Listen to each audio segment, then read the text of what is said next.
மதத்தின் பேரில் வணிக நடவடிக்கையில் ஈடுபட ஏதுவாக குளோபல் இக்வான் நிறுவனம் அடிமை முறையை அமல்படுத்தி வந்துள்ளது அம்பலமாகியுள்ளது.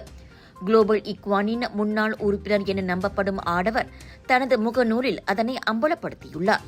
ஏற்கனவே சம்பளம் இல்லாமல் முழுநேர வேலை செய்தாலும் ஒவ்வொரு உறுப்பினரும் சபை அல்லது நிறுவனத்தின் கருவூலத்தை நிரப்ப நிதியை திரட்டிக் கொடுக்க கட்டாயப்படுத்தப்பட்டோம். நன்கொடை கிடைக்காத நேரங்களில் அச்சபை அல்லது நிறுவனத்தில் அங்கம் வகிக்காத குடும்ப உறுப்பினர்களின் உதவியை நாங்கள் நாட வேண்டியிருக்கும்.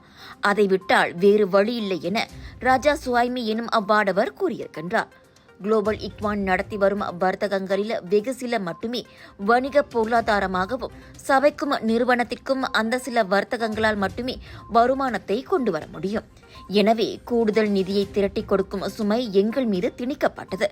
இதனால் மேலே இருப்பவர்கள் கார், வீடு என சொகுசு வாழ்க்கையையும், கீழே இருப்பவர்கள் சொந்த துணையை பார்க்கக்கூட அனுமதிக்காகவும் தங்கள் முறை வரும் வரை காத்திருக்க வேண்டும். வயிற்றுக்கு சாப்பாடு போடுவார்கள், தூங்க இடம் தருவார்கள், எங்களுக்குள்ளேயே திருமணத்தை நடத்தி வைப்பார்கள், அவ்வளவுதான். மற்றபடி இது முழுக்க முழுக்க அடிமைத்தனம் போன்றதுதான் என ராஜா சுவாமி கூறியுள்ளார்.